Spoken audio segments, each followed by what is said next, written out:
Movie की शुरुआत में हमें पार्ट 1 का छोटा सा रिकैप दिखाया जाता है कि 6 जून 2009 की शाम कुछ बच्चे एक अपार्टमेंट के बाहर फुटबॉल खेल रहे होते हैं। उनमें से एक बच्चा इसकी वीडियो बना रहा था। तभी वो लोग देखते हैं कि दो लोगों ने उस अपार्टमेंट से कूदकर अपनी जान दे दी है और उसी तारीख को सैम नाम का एक लड़का पंखे से लटक कर खुद की जान ले लेता है। इसके बाद मूवी एग्जैक्ट 6 साल आगे जाती है, यानी कि 6 जून 2015 पे। यहाँ हम डेबी नाम की लड़की को देखते हैं जो ये सारी वीडियो रिकॉर्डिंग्स देख रही थी। असल में 6 जून 2009 को आत्महत्या करके मरने वाला सैम डेबी का पति था और डेबी वो वीडियो देखकर इमोशनल हो जाती है। फिर डेबी की माँ से उसकी प्रेगनेंसी को लेकर डांटने लगती है। वो कहते कि सैम अब इस दुनिया में नहीं रहा तो तू उसके लिए इतने आंसू क्यों बहा रही है। और हमें पता चलता है कि सैम की मौत से पहले डेबी ने उसके स्पर्म कलेक्ट कर लिए थे ताकि उसके जाने के बाद वो प्रेग्नेंट हो सके। इसके बाद फ्लैशबैक में हम देखते हैं कि सैम के मरने से पहले वो और डेबी एक दूसरे से बहुत प्यार करते थे, लेकिन एक दिन सैम की तबीयत बहुत बिगड़ जाती है। चेकअप पढ़ने पर पता लगता है कि उसे कैंसर है। इसके बावजूद डेबी सैम का साथ न छोड़ते हुए उससे शादी कर लेती है और शादी के कुछ दिन बाद ही सैम खुदकुशी कर लेता है। अब प्रेजेंट डे में डेबी और उसका ससुर सैम की कब्र पर फूल चढ़ाकर वापस लौट रहे होते हैं और रास्ते में वो ट्रैफिक जाम में फंस जाते हैं। तब डेबी कार से उतरकर देखने लगती है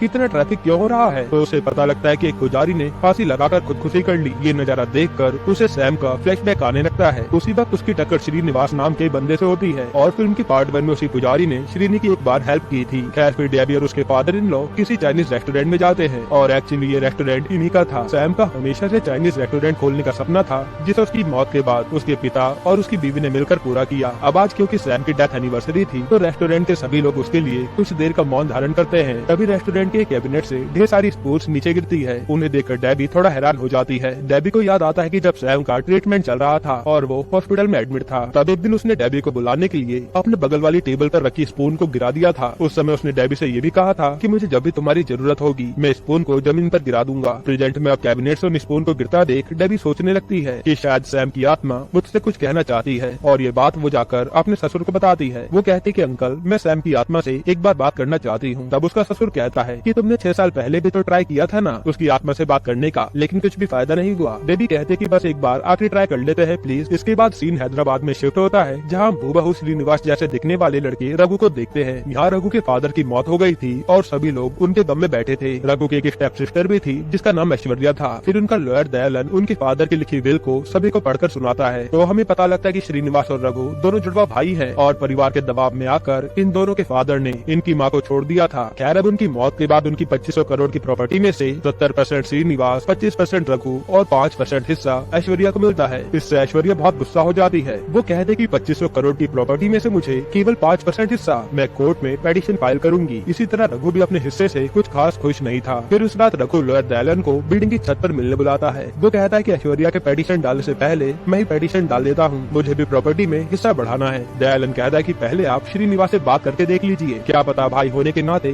वो खुद का हिस्सा आपको दे दे। फिर दयालन श्रीनिवास को कॉल करके बताता है कि आपका भाई प्रॉपर्टी में से हिस्सा बढ़ाना चाहता है तो श्रीनिवास कहता है कि हरगिज नहीं, अब जाकर तुम लोगों को मेरी याद आई है। ऐसे वो गालियां देकर दयालन का कॉल काट देता है। इस तरफ डेबी और उसके ससुर एक चाइनीज तांत्रिक के पास आकर उसे कहते हैं कि हमें एक आदमी की आत्मा से बात करनी है। तांत्रिक कहता है कि तुम डायरेक्टली तो उसकी आत्मा से बात नहीं कर सकते, लेकिन हाँ मैं तुम्हारी आत्मा को आत्माओं की दुनिया में भेज सकता हूँ जिससे तुम उसकी आत्मा को ढूंढकर उससे बात कर सको। इस पर डेबी तुरंत मान जाती है। अब रिचुअल को शुरू करने से पहले तांत्रिक डेबी को एक पेन और पेपर देता है और कहता है कि जब भी मैं तुम्हें वापस इस दुनिया में लौटने को कहूँ उसी वक्त तुम्हें इस दुनिया में वापस आना होगा, नहीं तो तुम्हारी जान भी जा सकती है। इसके बाद डेबी आत्माओं की दुनिया में पहुँच जाती है जहाँ उसे ढेर सारी आत्माएं नजर आती है और कुछ देर बाद वो देखती है कि किसी ने उन आत्मा को कैद करके रखा हुआ है। तब डेबी अपने हाथ में पकड़े पेपर पर हेल्प लिखती है। तभी उसे सैम की आत्मा भी नजर आती है जो उसे मदद की गुहार लगा रही थी। उसी वक्त तांत्रिक डेबी को वापस इस दुनिया में आने के लिए कहता है तो डेबी वापस लौटने की कोशिश करने लगती है। तभी उसे श्रीनिवास नजर आता है, यानी वो पार्ट 1 का ही एक सीन था। मरने के बाद श्रीनिवास कुछ लोगों से मदद मांग रहा था, वही वाला सीन। अब श्रीनिवास की आत्मा को देखने के बाद डेबी पेपर पर लिखती है। साथ ही उसने पेपर पर श्रीनिवास के 2 चेहरे भी बनाए थे, यानी इनमें से एक श्रीनिवास था और दूसरा रघु। इसके बाद हमें दिखाया जाता है कि जब श्रीनिवास अपार्टमेंट से कूदकर नीचे गिरा था तब उसकी आत्मा बस कुछ देर के लिए शरीर से बाहर आई थी, मगर उसकी मौत नहीं हुई थी। इसके बाद फिल्म और 6 साल फास्ट फॉरवर्ड होती है साल 2021 में। अब तांत्रिक डेबी को एक वेपन देकर कहता है कि इससे तुम्हें श्रीनिवास और रघु की जान बचाने में मदद मिलेगी और ये भी बताता है कि हमें महायान पूजा करनी होगी। दूसरी तरफ हम श्रीनिवास को देखते हैं जो पिछले 6 सालों से कोमा में है और इत्तेफाक की बात तो ये थी कि उसका इलाज डेबी का ससुर डॉक्टर रिचर्ड कर रहा था। इधर रघु अभी प्रॉपर्टी में हिस्सा बढ़ाने के लिए कोर्ट में केस लड़ रहा था। वो कोर्ट में झूठी दलील देता है कि मेरा भाई 6 सालों से कोमा में पड़ा है, मैं उसे और ऐसी हालत में देख नहीं सकता, बेहतर बेहतर यही है कि हॉस्पिटल वाले उसे इच्छा मृत्यु दे दे। हालांकि असली वजह तो हम सब जानते ही हैं, उसे श्रीनिवास की 70% प्रॉपर्टी का हिस्सा चाहिए। अब आखिरकार जज भी रघु के हक में फैसला सुनाते हैं। फिर रघु और लॉयर दयालन कोर्ट के ऑर्डर्स लेकर श्रीनिवास के डॉक्टर रिचर्ड के पास आते हैं। तब डॉक्टर रिचर्ड कहता है कि मैं ऐसा होने नहीं दूंगा, हम लोग अपनी तरफ से पूरी कोशिश कर रहे हैं पेशेंट को होश में लाने की। इतना कहने पर भी रघु उसकी एक नहीं सुनता। तब जाके डेबी उसे श्रीनिवास से जुड़ा एक सच बताती है। वो कहती कि देखो रघु, अगर तुम्हारा भाई श्रीनिवास मरेगा तो उसके साथ तुम भी मारे जाओगे। हुआ यूँ था कि जब साल 2015 में रघु और दयालन बिल्डिंग की छत पर खड़े बातें कर रहे थे, तब रघु का पैर फिसल गया था और वो सीधा नीचे गिरने वाला होता है। वही श्रीनिवास के साथ वाला हादसा भी उसी दिन हुआ था और वही दिन था जब डेबी पहली बार आत्माओं की दुनिया में गई थी। तब उसने वहाँ श्रीनिवास को देखा था और जब उसने ये बात तांत्रिक को बताई थी तो उसने श्रीनिवास को बचा लिया था और दोनों जुड़वा भाई एक ही क्रोमोसोम से बने थे, यानी अगर एक की जान गई तो दूसरा भी मर जाएगा। उस दिन तांत्रिक ने श्रीनिवास की आत्मा को बचा लिया। फिर डेबी ने आत्माओं की दुनिया से वापस आकर तुरंत रिचर्ड को ये बात बताई और रिचर्ड फिर श्रीनिवास का ट्रीटमेंट करने लगा। फिर डेबी जब श्रीनिवास के घर पर जाकर तलाशी करती है तो उसे श्रीनिवास के दोस्त राघवन का लाइब्रेरी कार्ड मिलता है। हैरानी की बात तो ये थी कि उसी लाइब्रेरी में डेबी का मरा हुआ पति सैम भी जाया करता था। इसके बाद डेबी और उसका ससुर उस लाइब्रेरी में जाकर छानबीन करते हैं। यहाँ उन्हें पता चलता है कि लाइब्रेरी में एक ऐसी किताब है जिसे पढ़ने वाले की जून 6 तारीख को मौत हो जाती है। अब प्रेजेंट में डेबी रघु को बताती है कि मेरे हस्बैंड सैम ने भी 6 जून को खुदकुशी की थी और वो किताब को उसने ढूंढने की काफी कोशिश भी की, मगर शायद तब तक कोई उसे लाइब्रेरी से ले जा चुका था। फिर वो कहते कि आगे राघवन के बारे में और पूछताछ करने के बाद उन्हें पता चला कि वो डिमोंटे कॉलोनी नाम की किताब लिख रहा है। राघवन ने अपनी किताब में ये भी लिखा था कि लाइब्रेरी में रखी किताब जो कोई भी पढ़ता है उसे एक चैन नजर आती है और फिर एक शैतानी आत्मा आकर उस इंसान को अपने वश में कर लेती है। आगे डेबी रघु से कहती है कि 2015 में तुम और श्रीनिवास मरने वाले थे, मगर उस तांत्रिक ने श्रीनिवास की आत्मा को बचा लिया जिससे तुम भी बच गए। कल भी 6 जून है तो हमें लोगों को डिमोंटे कॉलोनी जाने से रोकना होगा, वरना वो लोग भी मारे जाएंगे। इसके बाद वो सब मिलकर श्रीनिवास को कहीं और शिफ्ट कर देते हैं और उसे प्रोटेक्ट करने के लिए उसके आसपास 3 साधुओं को बैठा दिया जाता है। फिर डेबी रघु दयालन और तांत्रिक चारों डिमोंटे कॉलोनी जाते हैं ताकि लोगों को अंदर जाने से रोक सके। वहीं पुलिस पहले से ही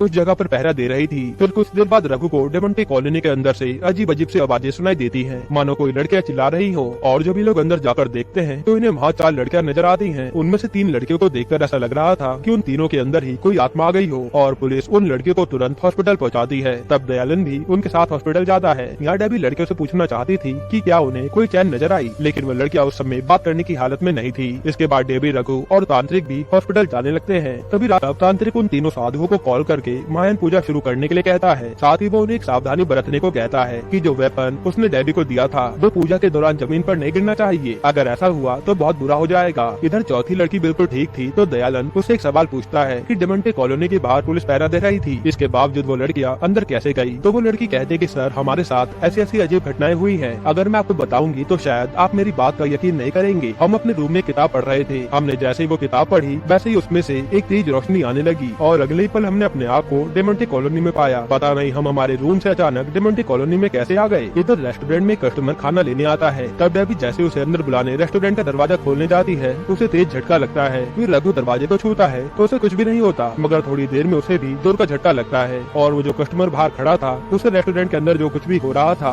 वो कुछ भी नजर नहीं आता, जिसके कारण वो वहाँ से चला जाता है। यहाँ दयालन अदिति से पूछता है कि तुम लोगों को वो किताब कहाँ से मिली? अदिति कहती कि कोई अनजान शख्स हमारे हॉस्टल में आकर उस किताब को रख गया था। इसके बाद दयालन हॉस्टल के सीसीटीवी फुटेज में उस बंदे की शक्ल देखने की कोशिश करता है, पर उस आदमी का चेहरा तो साफ नजर नहीं आ रहा था, मगर उसके कपड़े हाइट वगैरह देखकर हॉस्टल की वार्डन कहती है ये तो हमारे लाइब्रेरियन अल्फोंसो हैं। और हाँ, इस समय वो किताब अल्फोंसो के पास थी। यहाँ रेस्टोरेंट में खाना लेने के लिए एक छोटा लड़का आता है तो बड़ी आसानी से वो रेस्टोरेंट का दरवाजा खोलकर अंदर भी चला जाता है, जिसके बाद रघु उस बच्चे से बात करने लगता है। और यहाँ हैरानी की बात तो ये थी कि सीसीटीवी में डेबी को सिर्फ वो बच्चा ही दिख रहा था और रघु उसे उसमें नजर नहीं आता। देखते देखते रघु अजीब हरकतें करने लगता है। पहले वो उस बच्चे को मार डालता है, फिर तांत्रिक को और आखिर में डेबी को। फिर हमें पता चलता है कि ये सब चीजें डेबी, रघु और तांत्रिक रेस्टोरेंट में लगे टीवी में देख रहे थे। उन्हें समझ ही नहीं आता कि ये सब हुआ क्या। दूसरी तरफ अदिति दयालन को बताती है कि जब हमने वो किताब पढ़ी तो हम सबको एक चैन नजर आई। फिर जब आप लोग हमें बचाने डिमोंटे कॉलोनी के अंदर आए थे तब हड़बड़ी में मैंने वो चैन रघु की जेब में डाल दी थी। इस तरफ तांत्रिक और रघु की जेब से वो शैतानी चैन मिलती है। वो कहता है कि इस चैन का और टीवी में दिखने वाली चीजों का कोई न कोई कनेक्शन जरूर है। फिर तीनों उस रूम में जाने लगते हैं जो उन्हें टीवी में नजर आया था और उस कमरे की दीवार पर एक सिंबल बना हुआ था। सालों पहले ऐसे सिंबल वो लोग बनाया करते थे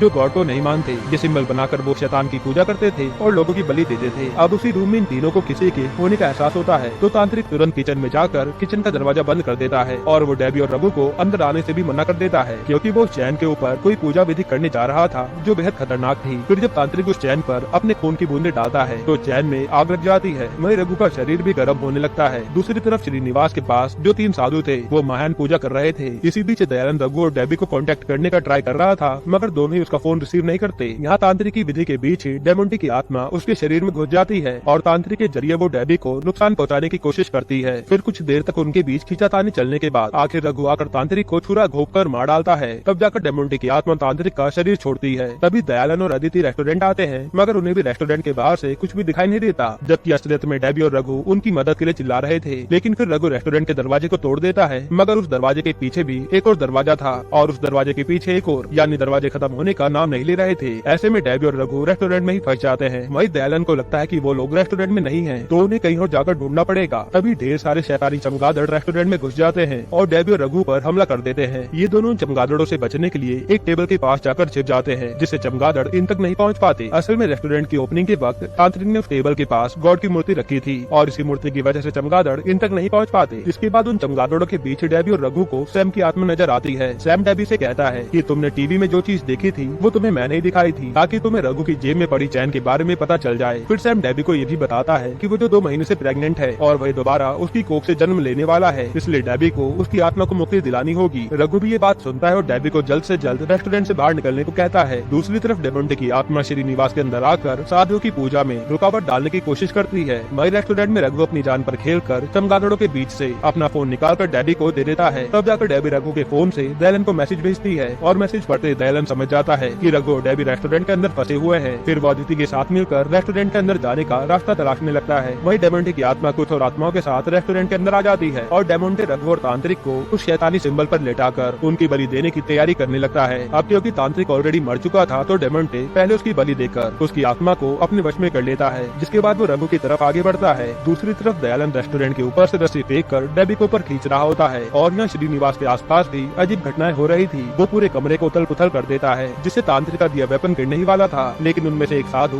अहम मौके पर पहुंचकर वेपन को जमीन पर गिरने से बचा लेता है। फिर अपनी पूजा खत्म करने के बाद वो उस वेपन से जमीन पर वार करता है और ऐसा करने से डेमोंटे रघु की बलि नहीं दे पाता। उसके हाथ वहीं थम जाते हैं। इधर श्रीनिवास के शरीर से भी वो आत्मा निकल जाती है। अब शैतानी शक्ति का नाश होने के कारण रेस्टोरेंट के दरवाजे खुल जाते हैं और पुलिस मौके पर पहुंच जाती है, मगर रघु अब तक कोमा में जा चुका था। वहीं दूसरी तरफ श्रीनिवास कोमा से बाहर आ जाता है। फिर डेबी और दयालन अब तक जो कुछ भी हुआ वो सब श्रीनिवास को बताते हैं कि लाइब्रेरियन अल्फोंसो ही था जो सबको वो किताब दे रहा था ताकि वो उनकी बलि देकर शक्तिशाली बन जाए। इस पर श्रीनिवास कहता है कि मैं रघु को मरने नहीं दूंगा, मैं 6 जून 2027 तक इस शराब को खत्म करके रहूंगा। इसके बाद हमें दिखाया जाता है कि 15वीं सेंचुरी से एक बंदा शैतान की पूजा करके लोगों की बलि देता आ रहा था। अब यही कहानी की किताब अल्फोंसो को नजर आती है और अल्फोंसो सबसे पहले तो अपने आप को नुकसान पहुंचाकर शैतान को खुश करने की कोशिश करता है। फिर कई सारे लोगों को वो किताब देकर उनकी बलि देता है। जितने भी लोग मारे जाते उनकी आत्मा डेमोंटे अपने कब्जे में कर लेता था। खैर आखिर में हमें बिहार के किसी इलाके में लाइब्रेरियन अल्फोंसो को दिखाया जाता है, वो किसी को जलाकर उसकी बलि चढ़ा रहा था, यानी वो फिर से डेमोंटे को बुलाएगा। यहीं पर ये